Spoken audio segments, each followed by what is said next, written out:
सुनिए, I especially want to talk to those people who want to get a breakthrough in their finances. मैं खास कर उन लोगों से बात कर रहा हूँ जो अपने रुपए पैसे में एक छुटकारा, एक आज़ादी चाहते हैं. Amen. Let me tell you a spiritual principle so that you understand and you don't waste your time praying and fasting for a financial breakthrough. मैं एक आत्मिक सिद्धांत सिखा रहा हूँ ताकि आप उपवास प्रार्थना में समय बर्बाद ना करें कि आर्थिक क्षेत्र में आपको छुटकारा मिले. Hear me very carefully. मुझे ध्यान से सुनना. Financial prosperity does not respond to fasting and praying.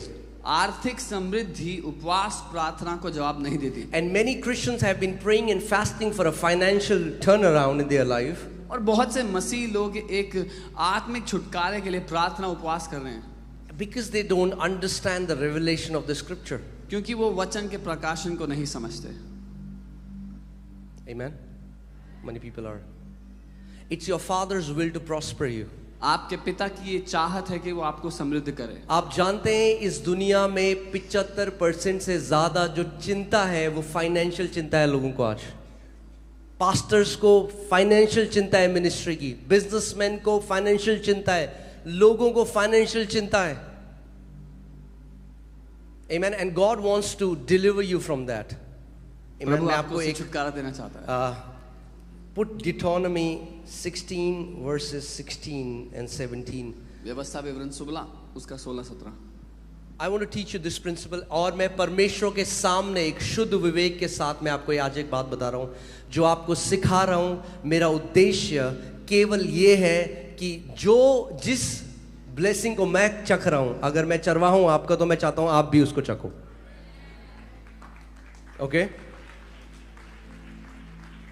आमीन. आप कोई इस कलीसिया का जो हिस्सा है, आप कर्जों के अंदर नहीं होगे. आप जातियों को कर्जा देने वाले होगे. आमीन. देखो यहाँ पे बाइबल में परमेश्वर ने मूसा को क्या कहा. ये किसी प्रचारक ने नहीं कहा, ये परमेश्वर ने मूसा को कहा. क्या आप मानते हो ये परमेश्वर का वचन है? पड़ोस में क्या लिखा है? वर्ष में 3 बार अर्थात अखमेरी रोटी के पर्व और अवतारों के पर्व, अटवारों के पर्व और झोपड़ियों के पर्व, इन तीनों पर्व में तुम्हारे सब पुरुष अपने परमेश्वर यहोवा के सामने उस स्थान में जो वह चुन लेगा जाएं. और देखो छूछे हाथ यहोवा के सामने, मतलब don't go empty hand. The prince God told Moses, tell my people to not come in my presence empty handed. परमेश्वर ने मूसा से कहा मेरे लोगों को कह दे मेरी उपस्थिति में खाली हाथ ना आए.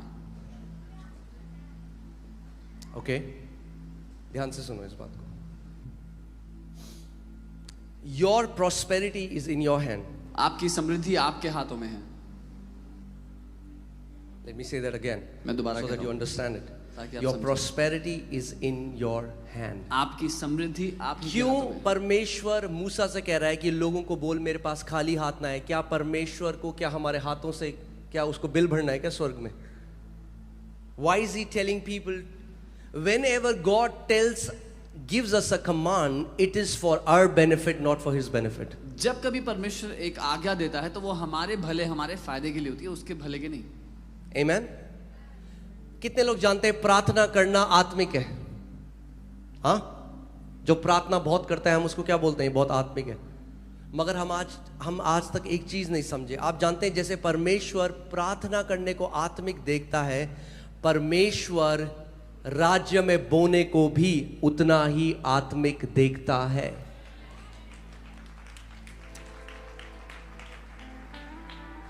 प्रेरितों के कार्य 10वें अध्याय में एक व्यक्ति है कुर्नेलियस जो प्रार्थना करता है और दान देता है, बहुत सारा पर बोता है. और एक स्वर्गदूत उसके सामने आया और बोला कुर्नेलियस तेरी प्रार्थनाएं और तेरे दान परमेश्वर के सम्मुख एक मेमोरियल खड़ा हुआ है. We think giving or sowing is physical, मगर जो आपका देना है वो आत्मिक, जहां में परमेश्वर के सामने खड़ा हो जाता है. It stands as a memorial. वो एक यादगार के रूप में उसके सामने. कितने लोग समझ रहे हैं मेरी बात को? ये सेवकाई जो हमने बनाई है यहां पे जो आप देख रहे हैं, इसीलिए बोल्डली ये बात बोल सकते हैं, $1 सपोर्ट बिना ये सेवकाई आज खड़ी है, बिना किसी कर्जे के, बिना किसी स्पॉन्सर के, केवल किस सिद्धांत से कि हमने परमेश्वर के राज्य में बोना सीखा। आज भी हर महीने हम लाखों बोते हैं दूसरी सेवकाइयों में, क्योंकि उस सिद्धांत को जानते हैं, उस सिद्धांत को समझते हैं। मैं आपको आप वचन में देखिए क्या लिखा है। कैन यू पुट 2 Corinthians 9:6, 2 कुरिन्थियों 9:6 में देखिए क्या लिखा है। और पौलुस यहाँ पे एक चीज बोल रहा है। मैं आपको क्यों ये चीज समझा रहा हूं? मैं इसलिए समझा रहा हूं कि आप एक फाइनेंशियल फ्री लाइफ, पैसा लास्ट चीज होना चाहिए जिसके बारे में आप सोचते हो। कितने लोग समझ रहे हैं मेरी बात को? हाँ, 24 घंटे पैसे के बारे में नहीं सोचना है हमें। पौलुस क्या कह रहा है? परंतु बात तो यह है कि जो थोड़ा बोता है वह थोड़ा काटेगा भी, और जो बहुत बोता है वो बहुत काटेगा। यानी आपकी फसल की जो कटनी है वो परमेश्वर निर्धारित नहीं करता, आप निर्धारित करते हो, जैसे बीज आप उसके राज्य में बोते हो। पांचवा लगाना, पहले ध्यान सुनना, 5वीं आयत में जाइए। नहीं, इससे पहले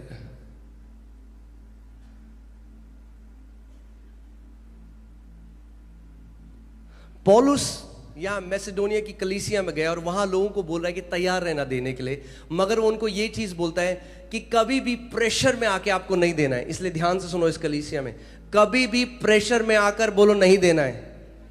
हाँ, प्रेशर में आकर नहीं देना है, ठीक है। और जो रोटी परमेश्वर ने दी है, रोटी नहीं बोनी है, बीज बोना है। अपने बच्चों की फीस लाके मत बो देना। ध्यान से सुनो मेरी बात को। परमेश्वर जो हमें देता है उसमें बीज भी है और उसमें रोटी भी है। वो बोने वाले को बीज, खाने वाले को रोटी देता है। अपनी रोटी नहीं बोनी है और बीज नहीं खाना है। बोलो, रोटी नहीं बोनी है और बीज नहीं खाना है। रोटी खानी है और बीज बोना है। कई लोग क्या करते हैं, वो हर्ट हो जाते हैं क्योंकि मैसेज सुना और जो सब कुछ है हर बार अकाउंट में डाल दिया, और फिर उसके बाद कुछ नहीं है, फिर कहते क्या करा प्रभु ने। अरे प्रभु नहीं कह रहा आपको कि अपनी रोटी भी बो दो। इस कलीसिया में मैं आपको बोल रहा हूं, रोटी मत बो, बीज बो। केवल रोटी आपके लिए, आपके परिवार के लिए।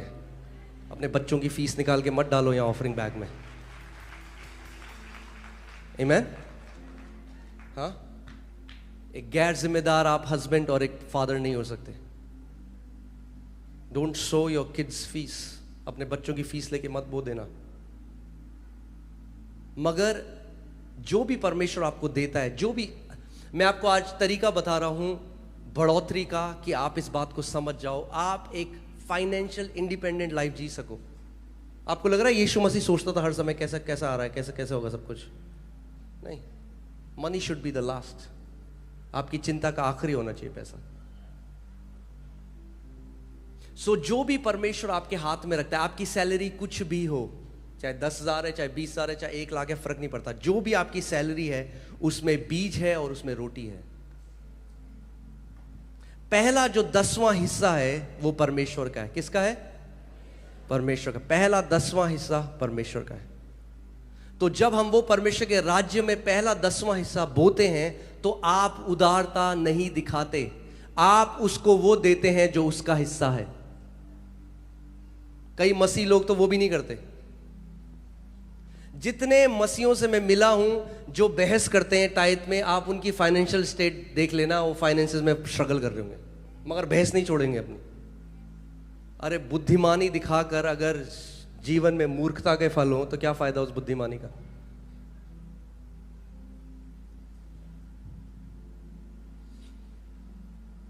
जिस नियम को करके मैं परख चुका हूं, चख चुका हूं अपने, जब मेरे पिता बचाए गए, सबसे पहले मैंने अपने पापा को सिखाया, अपने बच्चों को सिखाता हूं, हर किसी को सिखाऊंगा, सिखाता हूं कि अगर टाइदिंग जो दशवांश है वो परमेश्वर की बहुतायत में पहला कदम है उसमें रखना। किंडरगार्टन है टाइदिंग। क्या है? किंडरगार्टन। अब जो 90% आपके ऊपर है, आपको दिया है परमेश्वर, उसमें से आप बीज निकाल सकते हैं। ओके, मगर सबसे पहले वो भी छोड़ दीजिए। सबसे पहले अगर आप परमेश्वर के घर में बोए गए हैं, सबसे लीस्ट जो परमेश्वर एक्सपेक्ट करता है आपसे, वो आप फेथफुल टाइदर हो। क्या हो? एक विश्वास योग्य दशमांश को देने वाले। क्योंकि दो ही कारण है जिनकी वजह से एक नया जन्म पाया हुआ एक बेटा या बेटी टाइद नहीं देंगे या दशमांश नहीं बोएंगे। पहला है, वो परमेश्वर के वचन पर भरोसा नहीं करते। उसका वचन कहता है, आप जानते हैं बाइबल में बार बार लिखा है, परमेश्वर का वचन कहता है कि परमेश्वर को मत परखना। मगर जब दशमांश की बात आती है तो परमेश्वर ने कहा, ऐसा करके क्या कर, मुझे परख। पहला कारण ये है, कई लोग जो है उनको विश्वास नहीं है वचन में। और दूसरा है लव ऑफ मनी, पैसे का प्रेम। और आज जो मैं आपको सिखा रहा हूं ये बात तब है जब मैं और हम लीडर्स इस कलीसिया में हम 10% दशमांश नहीं देते, हम 20% दशमांश देते हैं। और उसके बाद तो जो बोते हैं वो एक अलग बात है। पर मैं आपको ये सिखा रहा हूं कि उसका जो हमने फल देखा है अपने जीवन में, और जो आज लोग कहते हैं अरे देखो ये अमीरों की कलीसिया है। अरे भैया, अमीरों की कलीसिया नहीं है। कहां थे तुम जब वो कारपेट खरीदी थी 15 लोगों ने मिलकर 3000 रुपए की? अमीरों की कलीसिया नहीं है। हाँ, विश्वास से परमेश्वर ने अमीर बनाया है अपने लोगों को, बिल्कुल अलग बात है। जब शुरू हुआ था तो कुछ भी नहीं था, कुछ भी नहीं था। मैंने आपको बताया ना, पुलपिट भी दीमक से खाया हुआ था। हाँ, सो दिखाने का था पुलपिट, टिकाने का नहीं था, ऐसे लुढ़क जाता था। मगर उस समय में परमेश्वर ने हमें सिद्धांत सिखाया, prosperity does not respond to fasting and prayer, prosperity responds to generosity। समृद्धि परमेश्वर के राज्य में उपवास और प्रार्थना से नहीं आती, उदारता से आती है। कैसे आती है? उदारता से। फिर से लगाइए 2 Corinthians 9:6, उसमें देखिए पौलुस क्या कह रहा है। वो कह रहा है, परंतु बात तो यह है कि जो थोड़ा बोता है वह थोड़ा काटेगा भी। अब मेरा क्वेश्चन, सवाल ही आपसे यह है, थोड़ा क्या है? 100 रुपए थोड़ा है या 10 रुपए थोड़ा है? नहीं, वो थोड़ा हर किसी के लिए अलग हो सकता है। आपके लिए जो थोड़ा है जब आप देते हो सकता है कि जो आप दे रहे हो वो दूसरे व्यक्ति के लिए थोड़ा हो, मगर एक बारी क्या हुआ, यहां पे कुछ लोगों ने, जब हम लोग कलीसिया बना रहे थे, उन्होंने दिया है हमें परमेश्वर के राज्य में, एक सैक्रिफिशियली सो किया है। तो मेरी टीम ने एक बार मुझे बोला, हमें थैंक यू बोलना चाहिए इनको। मैंने कहा नहीं, क्योंकि मुझे नहीं पता कि हो सकता है इस व्यक्ति ने 50 लाख का चेक दिया, मगर जिस व्यक्ति ने 10 रुपए दिए, मुझे क्या पता कि वो 10 रुपए केवल उसके पास पूरे 10 रुपए ही थे और उसने वो दे दिया। परमेश्वर की नजर में 50 लाख से बड़े वो 10 रुपए थे, क्योंकि अमाउंट नहीं है किंगडम में। समझिए, आपके लिए जो थोड़ा है, कई लोगों का एटीट्यूड कैसा होता है, जब परमेश्वर के राज्य में देना है ऑफरिंग, तो देखते हैं सबसे थोड़ा क्या है मेरे पास। तो परमेश्वर कह रहा है, अगर तू ऐसे नापता है कि थोड़ा बोएगा अपने हिसाब से मेरे राज्य में, तो थोड़ा ही काटेगा भी। मगर अगर तू अपने हिसाब से ज्यादा बोएगा कि प्रभु मेरे लिए बहुत ज्यादा है मगर मैं तेरा आदर करना चाहता हूं, तो परमेश्वर कहता है मैं तेरा नाप लूंगा और अपना ज्यादा तेरे को दूंगा। Your harvest will never get confuse. परमेश्वर, आपका हार्वेस्ट कंफ्यूज होने वाला नहीं। जो थोड़ा बोएगा थोड़ा ही काटेगा, और जो ज्यादा बोएगा वो ज्यादा काटेगा। सो जब आप किसी की कटनी देख रहे हो, फसल देख रहे हो, फसल देखकर जेलस मत हो, ये देखो उसने कितने बीज बोए हैं उस फसल के लिए। आमीन। और मैं आपको बता रहा हूं, आपकी समृद्धि परमेश्वर के घर से कनेक्टेड है। जिस दिन आप इस बात को समझ गए, अगर आप एक ऐसी कलीसिया का हिस्सा हो जो बढ़ती जा रही है, आप अगर समझदार हो और आप उस कलीसिया में बोने वाले हो, आपकी बढ़ोतरी का कोई अंत नहीं होगा। पास्टर पॉल योंगी चो ने जो कलीसिया बनाई, जो दुनिया की सबसे बड़ी कलीसिया थी, वो स्लम एरिया में शुरू हुई थी, और आखिरी में उस कलीसिया में 50,000 से ज्यादा मल्टी मिलियनेयर्स थे। आमीन। उन्होंने प्रभु के लिए बहुत काम किया। हमारा जो अब पैसे की कोई वैल्यू नहीं है इटर्नल, आप समझ रहे हैं, अर्थ में है, यहां लेके नहीं जाएंगे आप। मगर जो प्रभु ने हमें दिया है, जब हम उसके राज्य में बोते हैं तो वो इटर्नल वैल्यू हो जाती है। उसकी क्या हो जाती है? उसकी अनंत की कीमत हो जाती है। कितने लोग समझ रहे हैं मेरी बात को? उस औरत ने जो वो इत्र था जब यीशु के पाँव में, बाइबल कहती है उसके 1 साल की सैलरी थी, वो 1 साल की सैलरी, मगर जब उसने यीशु के पाँव में उसका आदर किया तो क्या होगा? उसने उसको इटर्नल, जब आप जाओगे स्वर्ग में तब भी मिलोगे उस औरत को, और परमेश्वर उसको अनंत तक की वैल्यू दे दी उसने। आमीन।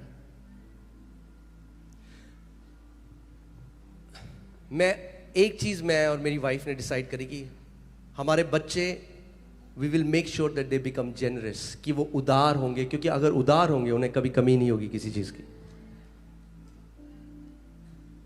Amen. So every night prayer को, we never used to, मेरे को, पर आज जब मैं I was just preparing, मुझे ऐसा लगा जब प्रभु ने कहा नहीं बोल मेरे लोगों को, क्योंकि अगर वो बोएंगे नहीं तो वो काटेंगे भी नहीं जो मैं चाहता हूं उनके जीवन में हो। Amen. So we have to learn this principle, क्योंकि ये परमेश्वर की तरफ से। और शैतान अटैक करता है इस मैसेज को, क्यों?